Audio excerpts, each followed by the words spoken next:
We have lots to go through. Yes, FSG have finally taken on investment for Liverpool Football Club, but don't get your hopes up. Jurgen won't be seeing any of that money. So, FSG out straight in from Roger. I love that, Roger, and I'm with you. You know I'm with you, mate. You know I've not got much hope for FSG at the club. I've not got much kindness for them either. This video is sponsored by Surfshark, the best VPN on the market. Surfshark is an app or browser extension that allows you to change your location to access websites in other countries and keep you safe and secure from hackers. Using Surfshark, we here in Ireland can access other countries' Netflix libraries or other streaming platforms like DAZN in Spain for all those important Premier League games.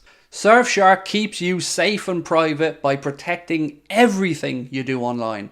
Everything. When your device connects to the internet, all that information is, in a way, blurred out. Surfshark is particularly useful for keeping you safe from being hacked if you use public Wi-Fi. Let's say you're in a cafe, you're at college, you're out and about, they've got you covered. Surfshark allows you to use one subscription on unlimited devices, meaning you can share your account with friends or family or that neighbour who's a little bit cheap. On top of all of this, Surfshark offers a 30-day money-back guarantee. You can also upgrade to Surfshark One, which includes the VPN, an alert system for breaches related to your data, such as emails and credit cards, and an antivirus software for your desktop. Our sign-up offer gives you Surfshark VPN for a little over €2 a month, and you'll get an additional 3 months free. Simply scan the QR code on screen right now or use the link in the description and enter the code Anfield Agenda at checkout. No funds for transfers, you've spent plenty. We haven't though. I don't buy that we've spent plenty. We spent less again this summer than United, less than Arsenal, less than Chelsea, less than many other clubs. We just happen to spend our money a bit more wisely than some of those. And on that, let's have a talk now about the investment, because this is the big news of today. FSG have taken on an investment from, I think it's certainly an American-based firm. I think they may be from New York, but it's Dynasty is the name of the investment firm that have come on board. Now, don't get too excited about it, because it's believed that this is somewhere between $100 and $200 million investment. And of course that investment won't be given to Jurgen Klopp to free up the transfer kiddie money. No. This investment is to pay off the losses over COVID and also to, pay down some of the debt associated to the club. Now, I could be very wrong with this, so I'm asking the question sincerely. When we took on money from Jerry Cardinal or elsewhere previously, did we or did we not hear that some of that money was being used to pay down and recover the losses from COVID? Am I wrong, or did we hear that? Because I think we did. And if we did hear that, then what the fuck? Because how has it taken all of this time? Think back to how long it was that David Ornstein said Liverpool were potentially up for sale. And we went from that to Liverpool not being up for sale to Liverpool looking to take on a minority investor with a strategic partnership. Now, I don't know exactly what it is that Dynasty do. I don't know how much strategic progress they're going to give us. But what I can say is 100 to 200 million is not a lot of money in the grand scheme of things. Now, there was a really good comment on The Athletic that I want to read out, because I think this gives a good insight into this investment. So this person, Michael M is his name, and again I can't credit him more than that because I don't know him. He said, while clearing our outstanding debt is fine and good, that doesn't strike me as the real purpose of this transaction. Nobody takes a year to find a 2% investor. The real purpose was finding somebody to invest at a $5 billion plus valuation that now sets the mark for future investors purchasing parts of the club. I think that Michael has absolutely nailed it. This couldn't have taken this long to bring in 100 to 200 million dollars. Absolutely no chance in hell that I'm buying that. None. I think Michael's nailed it. I think this is to set a precedent. This is to set a mark for the valuation that FSG see the club at. So For me, it's very underwhelming that we've waited all this time for an investment only to hear that the investment isn't going to really help Jurgen Klopp in the transfer market. And again, I'm going to reiterate the question, did we or did we not hear from them before that other investment were to help with the losses sustained during the pandemic? I think we did. It's to pay for the stand improvement. So if it's to pay for the stand improvement, what's the increased revenue from the stand going to pay for? Because remember, that's the carrot that we get here all the time ahead of the stick. That yes, the money for, and it's 85 million, I think, for the Any Road end, that money would be brought back from increased hospitality tickets, which of course there's going to be. So I just feel a little bit like it's been a bait and switch. And that's why the title of tonight's thumbnail is bait and switch. Because once again, we've been led to believe or given the false promise of one thing, and when it arrives, it's very different. So it's far from under-promising and over-delivering, like John W. Henry and Tom Werner have spoken about previously. This once again feels like we, as fans, are being shafted while they look after number one. Maybe I'm wrong. Maybe I'm viewing this with very tainted eyes because of my disdain for John W. Henry and FSG, but I want to know your thoughts on it. How much debt do we have? Operating debt, off the top of my head, I don't have the answer, but not much. Nothing even comparable to many other clubs.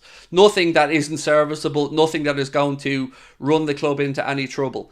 So I feel like this is just once again shenanigans from FSG, and I'm trying to choose my words very carefully. AXA Training Centre must have cost a lot. It did, but you know how we were supposed to pay for some of that? By selling Melwood, which we did. Only for then they changed their mind, and of course they bought Melwood back for the ladies team. And I'm fine with that. These are things, like if you look at it in the grand scheme of things, 85 million for the Annie Road extension, and I think if my memory's right, it cost 50 million to build the new AXA training facility. I think that was the number that was doing the rounds. So if you look at that, that's less than, well, it's comparable almost to Caicedo, to one player. And Arsenal spent 100 million on Rice. So I don't understand why once again we seem to have to cry poor mouth at every opportunity as a football club. We don't buy in January because the players are overpriced, but don't worry, we'll spend big in the summer. Not, but that's what they'll tell us, said Carl. Look, whatever we say about FSG at this point, an investment or not, I only care about what goes on the pitch. And I think we can all agree that the rebuild so far has been pretty good. It's been pretty good. If we look at it objectively, it's been pretty good. Now, we can talk about what we've spent versus what others have spent, and we can talk about the fact that maybe if Klopp had more, we'd be even better again. But we've done quite well. So I'm fair enough with that. But we do need a centre-back. We do need another midfielder if and when Thiago moves on. And of course, you can have a conversation around a full-back then as well. So for me, I just again have the questions. Are they really hungry for success as owners? Do they really want Liverpool to continue to win? Do they want Liverpool to build a dynasty? I don't in any way see how the answer is yes. Because it's always like we have to be clever. We have to be smart. We have to be the most intelligent people in the room. Never just, okay, we want a particular player, go get him. And as many of you have said, where's the Caicedo money? Because if this money was supposed to be available, how is it suddenly not available? So I guess the next couple of transfer windows will give us the answers that we need. Because look, let's be fair. The players we've brought in, Dominic Szoboszlai, Alexis McAllister, Endo to some extent, although he's still a work in progress, and Gravenberch, I think that's a midfield rebuild that many of us are happy enough with. But there's still no big statement there. No big Caicedo-esque 100 million transfer that keeps you up at the level of your competitors, or at least gives you the ability to spend the level of your competitors. And once again, I don't see that from these owners. The only reason we do quite well is because of Klopp and his availability or his ability to develop players, said the Red Baron. Mate, no argument for me on that one. I think that's the best thing that FSG have ever done for us and for themselves is getting Jurgen Klopp to come on as manager. It's a masterstroke. They couldn't have wished for a better manager to come in and operate in a penny pinching system like they do. Because of our strategy in value for money, we're not going to buy players like United do. I don't get the strategy for money like that stops us buying players like United do. Nobody wants us to be scattergun like United. Nobody wants us to go out there and throw money against the wall. Running away from the Jude Bellingham signing before it even got to the decision time, I thought was embarrassing. Going in for Caicedo and then finding out that he'd no interest in joining us, I thought was embarrassing. My take on it is, I think they can do more. And if you look at what's available now and what other clubs are doing in the Premier League, example, the video I recorded tonight for Top of the League, I spoke about Ivan Toney and how I believe if Ivan Toney went to Arsenal in January, that makes Arsenal real title contenders. Probably about a 60 million addition, and it would make them real title contenders. I've also looked at Ivan Toney to Chelsea and thought, would he be a difference maker there? But if I was to say to you guys now, do you think Liverpool would go out in the January market and spend £60 million on a player to help Jurgen push on to win the league title? What would your answer be? Because I can't see it happening. I can't see a world that FSG go out there and drop another 60 million in January. I could see a world where maybe we spend 20 or 30 million on Andre, but I couldn't see them having the ability to do what Arsenal are willing to do or what Chelsea may do again. That's the difference for me. If you really want to win, you will find a way. And you couldn't tell me that Liverpool aren't attractive now. Yes, you can say at the end of last season, the fact that we weren't in the Champions League for this year, maybe some players will think, are Liverpool past it? Has the magic gone? But if you look at it now, and you look at what Jurgen has done, and the vibe around the club, it's nothing but fantastic.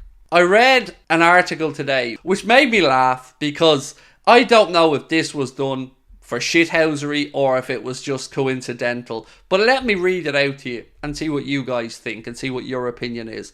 So the article read, Liverpool's AXA training centre is adorned with images and quotes on the walls of some of the greatest nights of Jurgen Klopp's era. But one particular likeness of former captain Jordan Henderson has now been removed following his departure to Al Ettifaq in Saudi Arabia.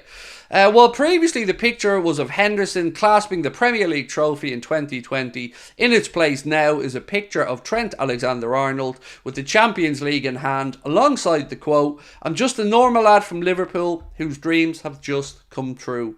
So you can read into that whatever you wish. It is of course totally open to interpretation, but I know what I read into it. I very much read into it that it was bye-bye, time to remove him, you made your bed, go lie in it, now we put all the energy into Trent and his future. And I'm all for it. But let me know if you agree or disagree with that around Jordan Henderson, or if you think maybe it's just a coincidence. I personally don't believe in coincidences, but maybe you do. Bye-bye, said Craig Gatland. Haha, said Zach F. Look, that's a published article, mate. It's there, it happened, and what do you think about it? Do you think it's shithousery, or do you think it's purely coincidental?